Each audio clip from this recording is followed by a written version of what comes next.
Time now for the nationally syndicated radio show, The World of Laurie Zoock. And now, here she is, the smart, the sexy, the savvy, divine Miss C. And welcome to the show. Now today, I have a very special guest with me. He's actually calling in from Canada, and this is a Masters and Legends special, and it's kind of a two-in-one show. I have Dave Carroll, who is a musician with the Sons of Maxwell Band. He's also a soloist, and he's a consumer advocate by accident. He wrote the video that went viral a few years ago called United Breaks Guitars, and there was actually a trilogy of songs based upon his experience that kind of shot him into stardom. So, Dave, I want to thank you for joining. Laurie, it's a pleasure to be with you. Thank you. Now, I want to go talk about music first because I know, I've been reading up on you. I know you and your brother are both musicians. How old were you when you first became interested in becoming a musician? How'd that come about? I think I was probably very young. I remember sort of playing with a plastic tool set and using the screwdriver as a microphone when I was probably 3 or 4 years old. And I envisioned myself singing my own songs, whatever those would sound like, too, in my imagination as a 3-year-old to a crowd of adoring fans.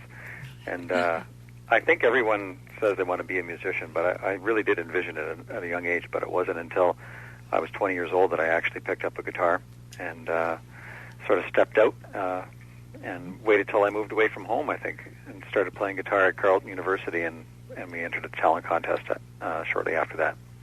Now, you and your brother were a singing duo in college, correct? That's right. Yeah, we started in our first gig was a talent show at the residence pub called the Breeze Inn. Okay, now I read recently on Facebook, didn't you just travel back somewhere to places where you used to sing? Yeah, well, Carleton University is in Ottawa, the nation's capital in Canada, and that's where we went to university and got our start. And I haven't gone back there for a few years, but it was a really beautiful day, and I rented a bicycle and went down the canal, which connects portions of the city, and went through my old campus and went to the tunnels underneath Carleton University where we used to sing. And it was a really great trip down memory lane, and it reminded me that basically everything I like about my life now started at Carleton when I picked up that guitar and started down that path. Now, did you have any formal music training? I mean, you started at 20, you said, so that's kind of late. Most people start when they're a lot younger. I took a little bit of piano just for about a year or so I can, if I have the time, I can probably tell you what note I'm reading on a sheet of paper, but I'm not a reader per se by any means. And then I took a little bit of saxophone in grade 7, 8, and 9, and then I put that aside. So I have an appreciation of music, and we got that from our dad. Our band's name is Sons of Maxwell, and named after our dad, and he used to come and sing to us before we'd go to bed at night. When my brother and I shared a room, and he'd come in with his guitar, and he never really knew all the words or all the music, but he taught us that if you don't know the music, you sing louder, and if you don't know the words, you play louder, but don't let what's holding you back get in the way. You just make up the words of the song as you go along. Or just stop and do another one, right? Sometimes it's right. Just easier to play bits and pieces. So let me ask you a silly question. Did your dad sing in the car when you guys were in the car driving? Yeah, we all did, yep. Very cool. Yep. It was like a Chevy Chase movie in some ways. Well, it sounds like fun. Sounds like a fun life. Now, but you didn't go to school for music, did you? No, I have an honors degree in political science, and as I say, I just picked up the guitar at Carleton University because I had an inkling that I kind of wanted to do that, but sort of self-taught before the internet, before there were videos to tell you what not to do. So I picked up all sorts of bad mistakes and little habits, but I got to a point where I loved music more than anything else, and I graduated at the time we were just getting into getting paid to do it. Now, if you hadn't become a professional musician, if you hadn't written United Breaks Guitars, and you had the political science degree, would you have gone into politics? Was that something that you had possibly considered? Not really. I think political science, I took it just because I liked the idea of social justice, and good. I admired people who took stands on things and made a difference. And I think probably I would have gone down the law route, maybe become a lawyer, but hard to say. Now, have you always been a professional musician? Have you held other types of jobs? No, I'm proud to say Don and I, we've been wildly successful in the music business, but not because we made a ton of money or because we had so much commercial success, but because I've been able to do only what I love to do, which is play music and perform it for 20 straight years before United Breaks Guitars took off, and we had to live within our means, and we had all sorts of challenges in it as an indie band, but we were able to carve out a living doing just that for a long time. So I'm pretty proud of that. Now, you and your brother both, are you perfect pitch people? Do you have perfect pitch where you just hear it and do it, or your high relative pitch? Because I listen to your music and it's perfect. I think we were pretty close. I think as brothers in a brother duo, we have perfect pitch against each other, so we're quick to tell each other when we're off pitch. But for the most part, we're close. Now, I know you're a soloist sometimes. You play with your brother, Sons of Maxwell, sometimes. Do you put together, bigger bands, more pieces? Yeah, well, it's as an indie artist, we found early on we started as a duo with one guitar and two voices, and that was partially because we didn't know anybody else who played, and partially because of the economies of scale. And so as the gigs allowed for it, we would expand or contract the band depending on what the budget was. And so I, as a songwriter, I always write so that the songs that I write stand up on their own. And so that means I can do those anywhere in a house concert or as a solo artist, but I always envision them bigger than that. So if any chance I get to play with the band, I love doing it. Now, I want to play one of your songs from your Perfect Blue CD, Great Divide, and I've had your CD in my car for a long time. I've been trying to learn all the words to all the songs, and it's interesting because each one to me, as a musician, each one is an individual piece of art. And what I find really fascinating about you, Dave, and listening to your music is, yes, you have the folk thing going. Your folk thing going on. You're telling a story from beginning to end, but you're doing it in a beautiful way, and you tend to combine different styles of music into one, which I find unusual. And I know you'll say you're a folk singer, but I hear folk, I hear country, I hear blues, I hear ballads, I even hear a little jazz and maybe a little Dixieland and some of the stuff. But you kind of mix it together in such a way that it actually works. And I haven't heard anybody else that does that. And I think that's really pretty cool. Oh, thank you. I've always prided myself on trying to not make the song I'm writing next sound like the one I just did. And over a few years, I guess there's a margin of, or a range, I guess, in my style. So, but it's nice to know that it's resonating with some people. Yeah, it's eclectic to me. It's not all the same, and that's what I like. And each one is an individual story. So what we're going to do, we're going to play some of the Great Divide. Awesome.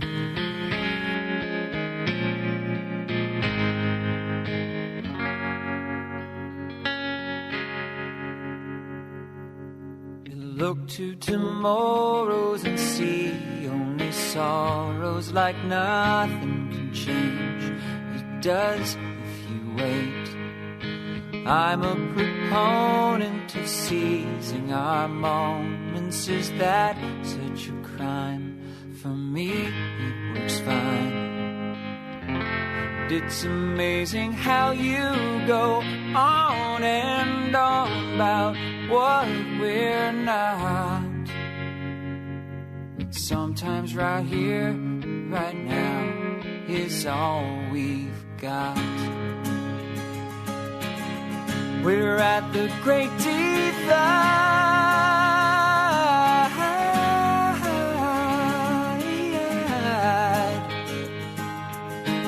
and as our worlds collide,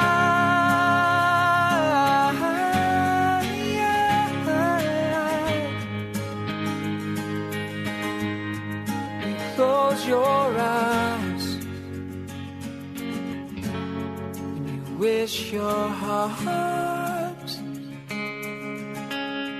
could change your mind as you fall apart.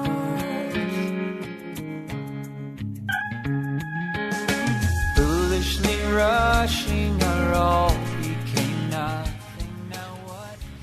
Now, I love that song, and your voice in singing that, to me, that would be a difficult song. And I'll tell you, I'm a car singer, so I try to match your pitch when I'm singing that in the car. But how did you come up? What was the inspiration for that song? I remember sort of just writing a breakup song or I write music first, so I had the template of the music all set out, and I tend to blurt out. Sometimes it comes across as gibberish, but a line or something comes along. And I love the mountains, the Rocky Mountains, also called the Great Divide, and I sort of started going down a path of a relationship-ending song, and just sort of envisioned singing this from the top of the mountains, and I remember just blurting out, "We're at the Great Divide," and the rest sort of pieced itself together. But what I liked about the song, or what I do like about it, is the coming at it softly vocally, and then coming at it much more forcefully. And to me, that's kind of like the West and the mountains. That you can have a beautiful mountain breeze, but it's also kind of a harsh environment and strong and rugged. And I wanted that to sort of come through in the song. So yeah, I think it conveys very well through the song. Now, do you perform primarily in Canada? Are you on all the Canada radio stations? You know, I don't really listen to that much radio, I'll admit, in the United States, because most of the stations play the same old stuff. You know, the same 20 songs over and over, and after a while, you just go, I've had enough of this. And so when I do play something, I prefer to play CDs. So how does that work for you? Well, I think the biggest compliment you can give to me, you just did when you said you like the eclectic mix and that you find it all works together, but that has been almost the death blow for Sons of Maxwell for all these years in terms of getting commercial radio, because commercial radio wants you to be just one thing, and they have such a narrow competitive range of music. And if you could have a great country song, but if you put banjo in it before banjo became cool, they would never play it. And we've sort of been outside of the sweet spot of a whole bunch of radio genres for a long time, so we never really got much radio play. And so I kind of given up on the radio thing. And in the case of Canada, for instance, a friend of ours who tracks radio stations on behalf of other artists told me that, you know, like you said, they play 20 songs a week, and they put those in the rotation, and out of those, there might only be maybe 3 or 4 Canadian artists. Half of those are going to be women, and everybody signed to a label. So it's almost like you can't succeed on getting played on radio. So they're in the club. Rather than get frustrated by it, I just make the music I like and find outlets for it in other ways. Okay. Now, talk about some of the awards, because I saw a whole list of awards that you won. In the East Coast of Canada has, I think, the highest concentration of talent in all sorts of genres out of anywhere in Canada. And there's an award, we call it the East Coast Music Award, and it comes in different genres and different categories, and we've won a few of those and been nominated several times. So, and that's peer-based, so to get the nod from your peers in such a talented pool is pretty gratifying. But in terms of songwriting, I've received a couple of international nods in international songwriting competitions and things of that nature. Okay, I personally think you should be really, really famous, because what you put out is much better than most of the other stuff that you listen to. You know, and I don't know. That's just speaking as a musician. I don't like the current music of nowadays. I don't know. It just doesn't do it for me. It's repetitive. It's dull. Maybe it's dance music, and that's fine if it's for its purpose. But as far as telling a story, you definitely have it. Now, a couple of the other favorite songs I have on your Perfect Blue CD were Just As You Are and Now. And what were your inspirations? Because we're going to play in just a moment. We're going to play Now. But tell me what your inspirations were for those songs. Just As You Are is almost a homage to James Taylor. You can sometimes when you have your influences, you sort of disguise them a little bit. But I'm wearing my James Taylor influence on that song on my outside sleeves, and just really like the body of work he's done over the years, and so it was. I was thinking about a song that addresses the way sometimes women see themselves, and we all do. I think we all have a vision of beauty that isn't accurate, especially for the opposite sex, and so this song was sort of a shout out to women who maybe don't cherish themselves enough. In this song, saying, "I like you just as you are." Okay. And what about Now? That one touched me deeply. That's one we're going to play in a moment. Okay. Now is one of the most, I guess, I like all the songs, or I wouldn't have finished them, but Now has been one of the most gratifying songs because of the impact it's had on other people. Yes. And I was inspired after reading a book called The Power of Now by Eckhart Tolle. And in that book, he talks about the present moment being all that we have, because to live outside that moment and worry about things that haven't happened or things that have happened already is technically insanity, because those times don't exist. And I thought I want to try and explore that. So I wrote a song, and I hear from people all the time. Moving things, like a woman in California who asked to put Dave's song on again as though we were good buddies, and her daughter put it on, and her mother was in palliative care, and when the song ended, her mother had passed away, and she wrote me to tell me that. Oh my God, I could cry over something like that. Yeah. It's other people who have maybe a woman who was going to commit suicide. Her uncle approached me a year or two after the fact and just took me aside and said, I want you to know that she listened to your song, and that's the reason she didn't do it that night, and she's still with us. So he said, Thank you, and that's very gratifying. Yeah, because the words, well, we're going to listen to the song, but the words, you talk about how there's a way through, and it made me think about some hard times. I don't want to cry, but it made me think about some hard times in my life going, wow, somehow I got through, but I wish I had listened to that song, and I think that song actually could save a lot of lives. So let's have you play that song. Great. Okay.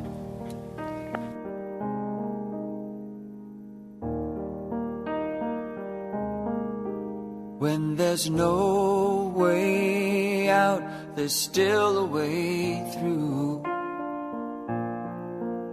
So don't give up whatever you do. Surrender to moments and things as they are, from the gaps in your catch-22s. When there's no way out, there's still a way through. 'Cause now's all there is, so peaceful and still. And now you don't worry about what's happened or what will.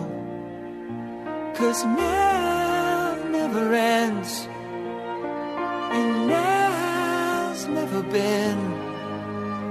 And all of your answers are waiting for you here now.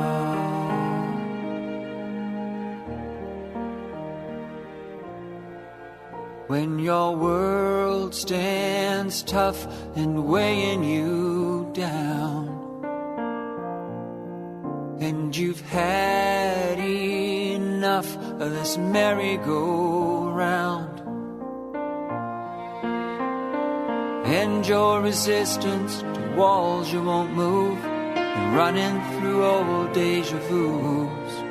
When there's no way out, there's still a way through. 'Cause now's all there is, so peaceful and still. And now you don't worry about what's happened or what will. 'Cause now never ends, and now's never been. And all of your answers are waiting for you here now. And when we don't understand how things got so far away from all you planned, and your life, it feels so hard in your fragile house of cards, turn to your cornerstone when you're tired and feel alone, to find your way through.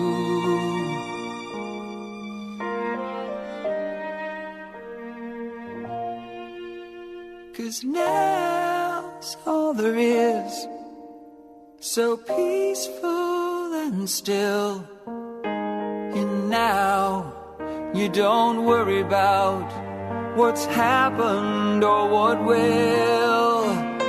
'Cause now never ends, and now's never been. And all of your answers lie waiting for you here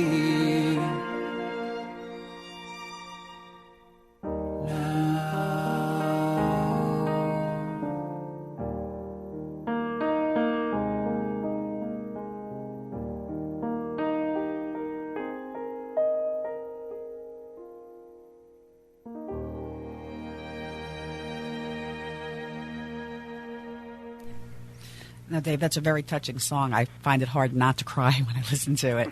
You know, I think you could save a lot of lives with that song, but it touches me deeply in the sense that it's saying try to forget about what happened in the past, and you can't necessarily worry about what's happening in the future. You have to stay in the present moment. And I know for me that's sometimes difficult because most people lament over, you know, the problems in their past, and they go, oh, my gosh, I can't get rid of these problems. And then they say, well, you know, what's going to happen in an hour, you know, next day, next week, next month, next year. And so it becomes frustrating for a lot of people. And I think what that song does is it spells out that you can't do that, right? Exactly. And in each and every moment you have an opportunity to move yourself forward to a better place. But it can get awful weighty on yourself to worry about things that you have no control over. And so the song is a universal truth that we just have this one moment right now, and within that moment, there's very little, if anything, to worry about. If you don't have a job in this particular moment, you're probably not starving, and that sort of thing. So it's just a way of relieving the weight that you really don't have any control over. Now, when you write songs, does your family participate? In other words, do you play off your family and say, "What do you think about this? I've written this melody, or I've written this tune," and kind of get a feel for? You know, who's your audience when you're initially writing a song? Good question. I find it's better to have a small circle, and so that means you pick and choose. There are certain family members I think are more reliable or safer to try things on for. Okay. My brother's a little bit harder. I save him for a second tier because you don't want people tearing apart your stuff too early, and that's just the way brothers are, maybe. But if the song has a decent beat to it, I'll try it on my mother, for instance, because she likes songs with a beat. But I'd sent her a song that was a little slower years ago, and she didn't like it at all, and I was kind of devastated. And she said, it kind of reminds me of that Gordon Lightfoot guy, which is a huge compliment. But she just doesn't like Gordon Lightfoot, so... But you're right. Yeah, be careful. That's funny. Now, you were also a volunteer firefighter, as was your brother. That's kind of a risky business. Well, it is, but if you do it right, you can mitigate the risks. But we had a respect for the fire service all growing up, and we had been traveling for many years, always sort of visiting a town for a day or two. And I moved out of the city center in Halifax, and my wife and I bought a house, and Dawn was out in that area as well. And we thought, why don't we try and plant a little bit of a root or two in this community? And so they had a volunteer fire department just down the road, and we joined that, and it was a great decision, and did it for 5 years, and Dawn ended up becoming a full-time firefighter out of that. Okay, now do you volunteer now for any type of, nonprofit? Funny you should mention that. I just had a meeting last week, and I'm seriously considering how I could participate in an organization called International Needs, and a new spin-off of that called Emoja. And it's sort of I want to do more with the platform that I have, and get involved in some third world work. And but what I really like about this organization is it's really not just an aid organization, because aid doesn't really work. You have to get into the community, find out what the needs are from the people there, and then inspire them to create change within. And money is part of that, but you need to find places where people have the drive and the passion to want to see a change. And this organization has a lot of projects around the world that I could help with.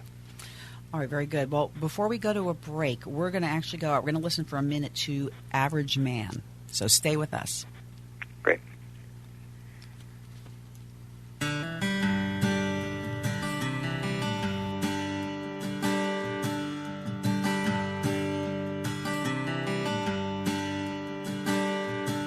He's an average man in an average town. He owns a mortgage on the middle ground. The man we measure against the rest. He's not right wing or too far left. He's an average man in an average town.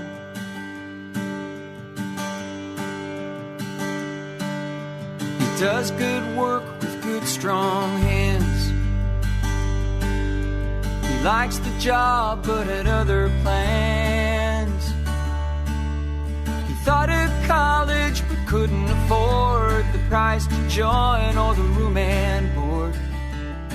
Now he's a working man in an average town.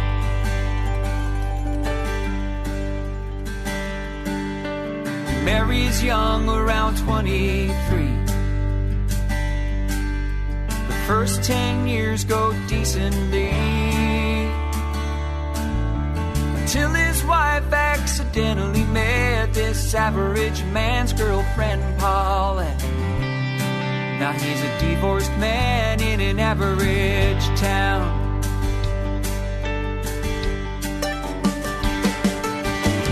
Left 2 kids in his old ex-home. He talked most days on the telephone. He likes to raise them every other weekend, and his dear Paulette's now his ex-girlfriend. Common tale in an average town.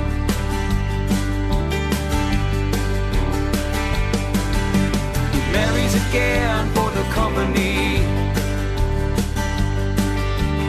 works, pays bills, and serves TV. He likes life better at a slower pace, waiting on a pension that young man race. Just killing time in an average town.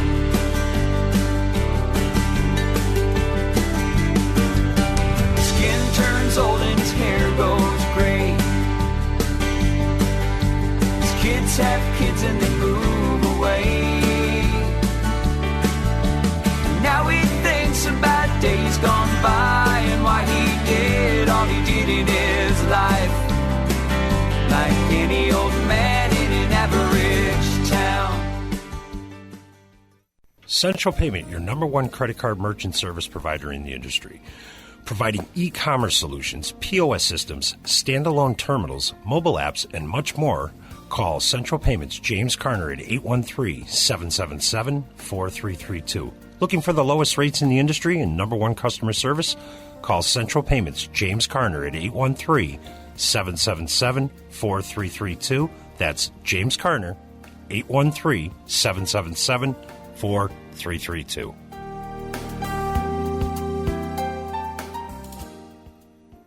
Do you suffer from back, neck, or body pain? Do you suffer from migraines or have jaw or face pain? Has conventional medicine failed you? Were you injured or in an accident? Call chiropractic physician Dr. Dan Maddock at 813-935-1664. Dr. Dan has helped thousands of patients gain relief for more than 30 years. Dr. Dan is caring, gentle, and takes his time with each patient. He's also a past president of the International Craniopathic Society, a special certification of only 300 chiropractors worldwide. Dr. Dan helps patients from the neck up and the neck down. Dr. Dan accepts most insurance plans. Don't continue to live in pain. Call 813-935-1664 today. That's 813-935-1664 and get on track to better health.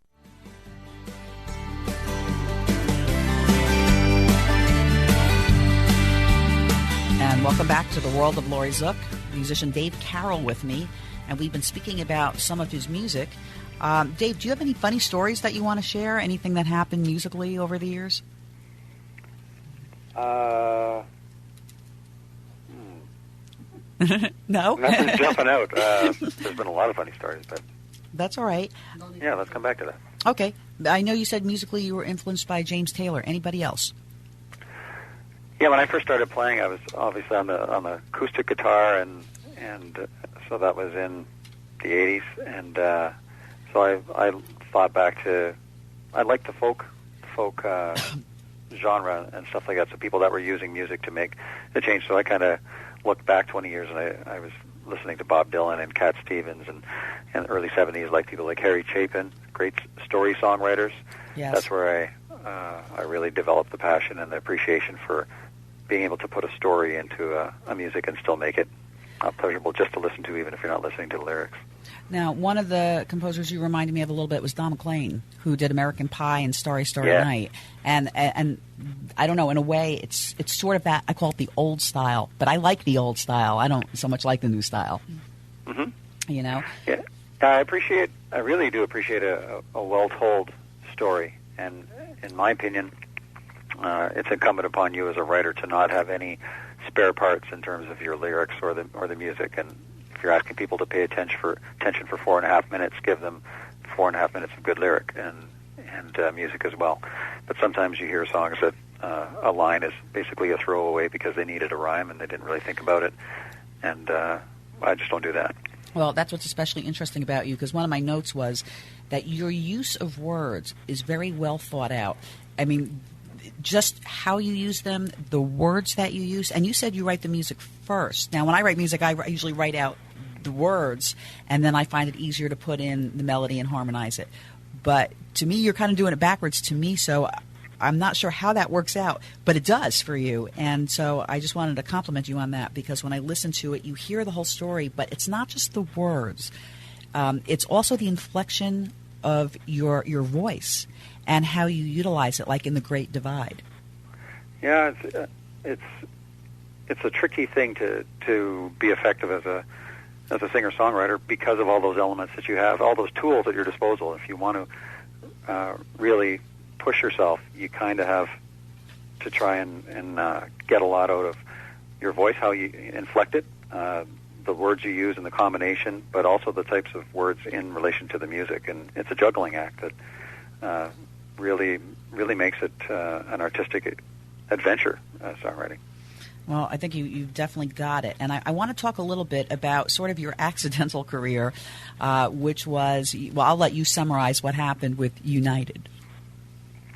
Well, as a traveling musician with Sons of Maxwell in 2008, on March 31st, 2008, my brother Don and I were on our way to Omaha, Nebraska with two other bandmates, and we flew from Halifax on United Airlines for the first time. And they took our guitars and put them in the belly of the plane without an option to do otherwise. And when we got to Chicago to deplane and catch our connector, a woman sitting behind our bass player looked outside the window and she said, "Oh my God, they're throwing guitars outside." And sure enough, my guitar, I was carrying two of them. One of my two guitars was the only one out of the band's guitars that were broken, but it was very badly damaged, and United Airlines didn't want to take any responsibility for it for 9 months, really. And I tried every avenue that was given to me, and ultimately they said because I didn't open a claim within 24 hours that I wasn't, or they weren't responsible for the damage to the guitar. And so I responded at that point, saying that I was going to write 3 songs and make 3 music videos about my experience with United, and I was going to post them on YouTube with the goal of getting 1 million hits in 1 year with all 3 of these videos combined. Okay. And January came around, and I wrote the first song of 2009, and in June of 2009, I finally got my friends together after recording the song, and we went to the Waverly Fire Hall where I'd been volunteering, and we shot the first in a trilogy of videos called United Breaks Guitars, and for a $150 budget, thanks to the donated efforts of everybody, made a video that was posted on July 6th, and it went viral and hit 1 million in 4 days, and today is nearly 16 million hits. And it had a huge impact in the world, not just in terms of viral videos, because they were still kind of new at the time, but it had a big impact in business because BBC News announced that it had dropped United stock by $180 million, or 10% of their market cap, which was massive news because businesses everywhere now had to wake up and realize that social media is here to stay, and one customer could detract from your brand if you are the type of company that doesn't try and take care of everybody all the time. Yeah, they made a big mistake. And United, don't they license from you the video so that they can use it as an example of what not to do? One of the many media things that I had a chance to do was The View with Whoopi Goldberg and everybody, and they posted on The View a quote saying that they were using my video as a training tool to improve customer service. And Whoopi Goldberg said, are they paying you a license fee, Dave, for the use of your intellectual property? And I said, no, they're not, Whoopi. And she said, mm-hmm.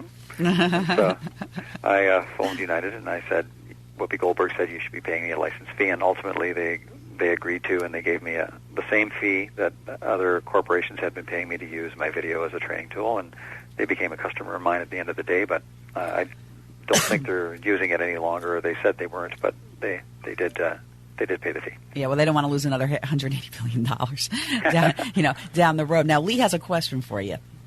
Well, hi, Dave. A few things came to mind. First of all, you could have shorted United stock before you put the video out there. That would If have I set could you have up for a predicted life. that and anything else, I probably would have done things like that, maybe. But That's I funny. didn't. Who could have predicted that? I wonder if that's illegal. Do you think that's illegal? I don't know. You short the stock and then try to Well, you didn't do it to intent- ruin the yeah, company. you didn't know it was going to happen though with the song, but yeah, The point is I didn't do it. You didn't. Yeah. yeah. Well, it's one of those now things, you can't look back at that. But I was just curious, actually, about what happened with the guitar. I saw a photograph, and it's like the head was practically snapped off. Is that right? It was broken off the neck, that's a sort good of? point. So what you see in the video is not the actual guitar Oh, that got okay. broken. That was a prop because it was sort of like internal injuries for my guitar, where it was thrown in an upright position so that the block that is kind of like the frame of your car, I'm told, if that breaks, it's kind of totaled, was really badly cracked, and it wouldn't show up on camera. So the real Taylor guitar was a 710 cedar top Taylor, and it got repaired in these intervening months when I was trying to get United to take responsibility for $1,200 from someone who did a very nice repair on it. And so I still have it and I play it. But the other guitar I also still have as just a sort of a gag prop thing, and we smashed the head off that one because it was already broken. And Taylor gave you a couple of guitars, correct? They sure did, yeah. Yeah. They In did the media good frenzy, PR. They invited us there, and they said, take your time and pick two when you're done. Yeah, amazing. Well, let's play a little bit of United Breaks Guitars number 1. I flew United Airlines on my way to Nebraska. The plane departed Halifax, connecting in Chicago's O'Hare.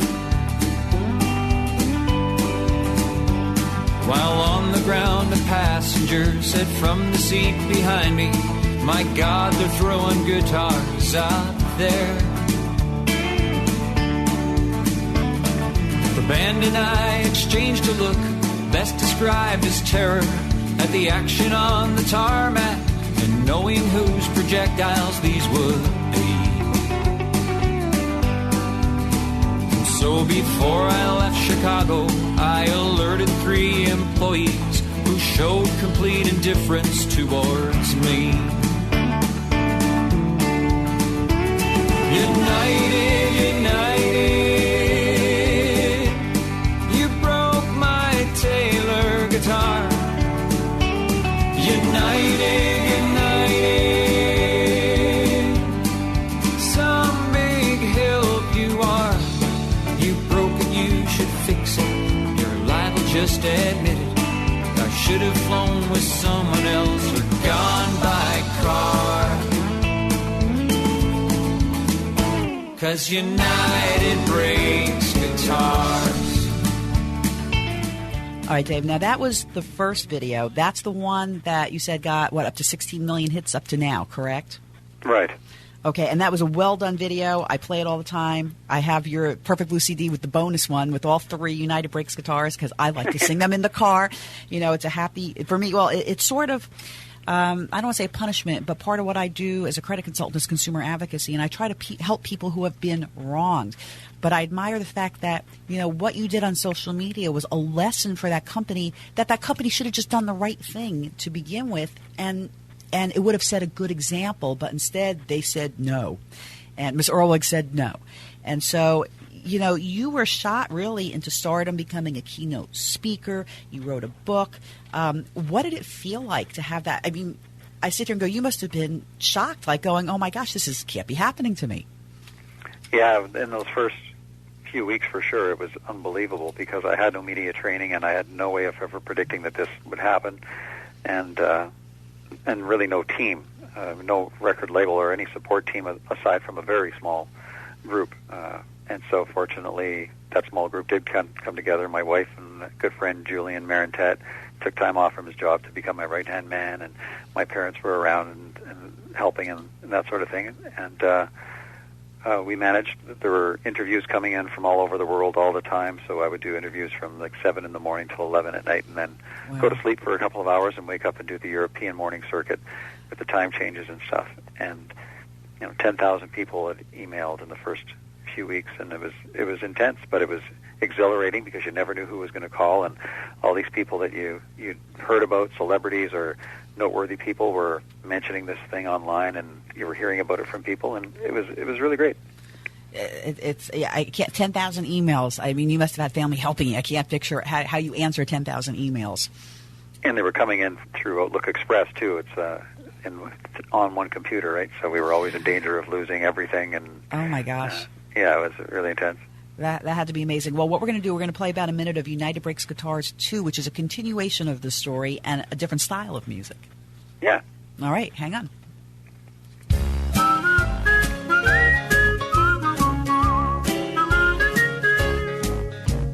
What did you mean when you said you were sorry? I'm a bit confused.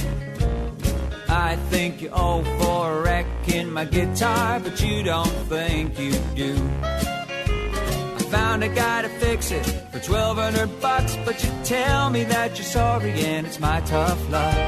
United sees no need to make anything right. Oh, Ms. Zoock, we don't need to fight.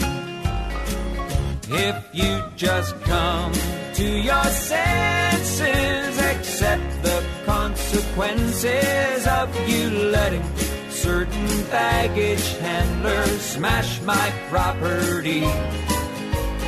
We could be best buddies, but our friendship has been muddied by a flaw. United Airlines policy. Okay, totally different style of music there, almost honky-tonk.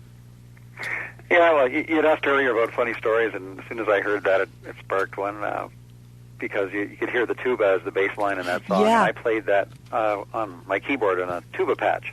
Oh, it wasn't a real tuba.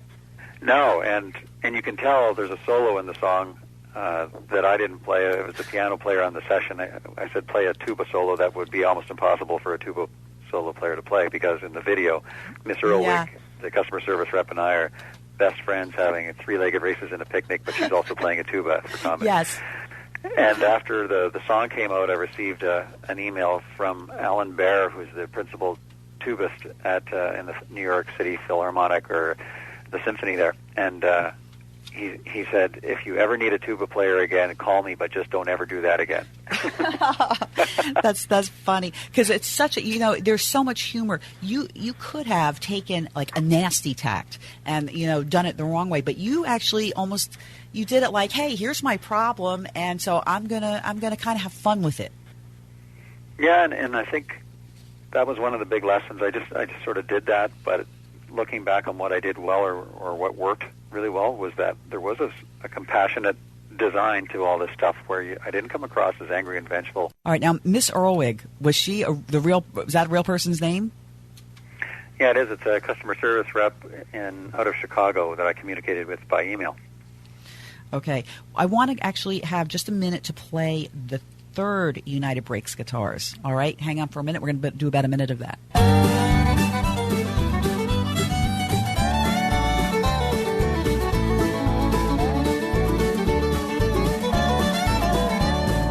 I had some trouble with United. I wrote a song and put it on YouTube, and it went around the world from Timmins to Timbuktu. Now I'm done being mad at United. Essentially, they broke my career. I was given 2 new tailors and a heck of an interesting year. But there's a long line of people with a story like mine who tell me in an email every day that United needs to change in a big way. Because they're mad, we're mad. I told you they were mad.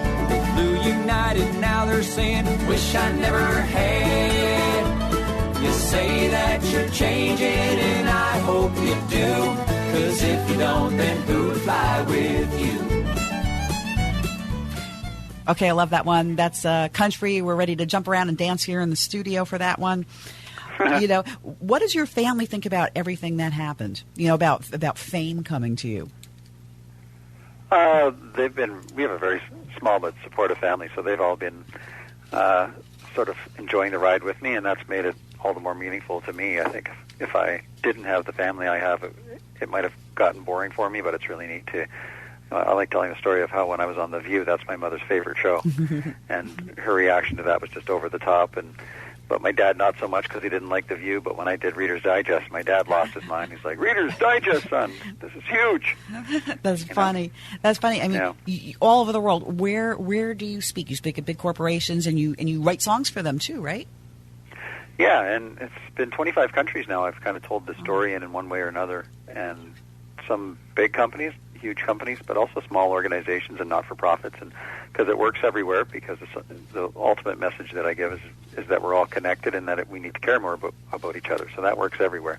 But one of the things that I didn't do so much before that I really like to do now is bring out the essence of an organization or a company that I respect that maybe doesn't have the in-house talent or the vision to do that, so I kind of bring that to the table, and it's really gratifying when you write a song for people that really believe in what they're doing, but it might not appeal to other people, and you hit it out of the park. It's a really good feeling.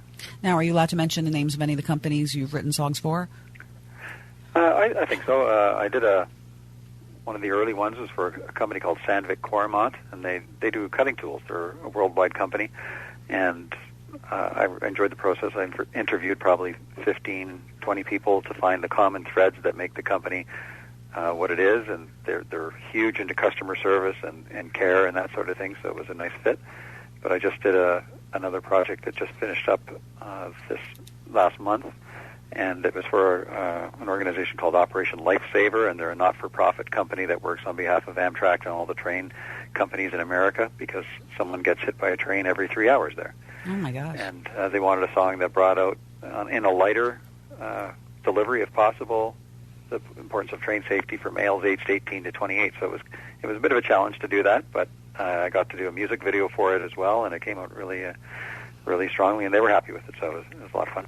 Now, are you really as funny in real life as you are, on the videos? Because you got a sense of humor. Laurie, you're more funny. I'm more funny than that.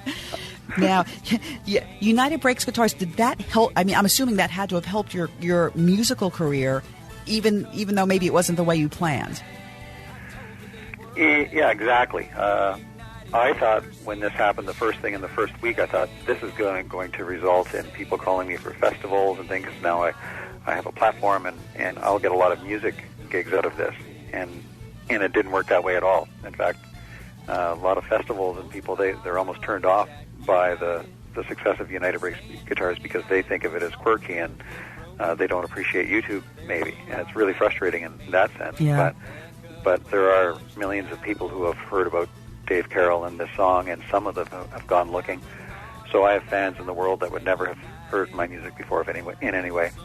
Now, if it weren't for that. United Airlines, do they know it's you coming on the plane? Because I'm sure you probably still fly them from time to time, or no? I do, because they're the only Star Alliance game in the U.S. these days, and so I fly Air Canada usually, and so I fly with them quite a bit, and I know they listen to social media. I was going through the airport one time, and I said online that I would be flying with United, and the next morning, only a few hours later, I went through, and when I got through security, someone came up and said, "You're Dave Carroll, right?" And I said, "Yeah." And they said, "I know, because when you went through, the manager came up to the wicket, and the employee said, 'Don't worry, I was nice to him.'" That's funny. I'm thinking, Dave, that you should be selling T-shirts with your name and United Breaks Guitars.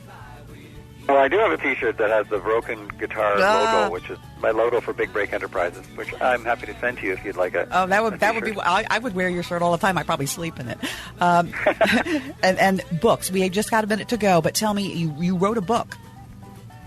I did, and it was based around this story and the insights. So it's called United Breaks Guitars: The Power of One Voice in the Age of Social Media.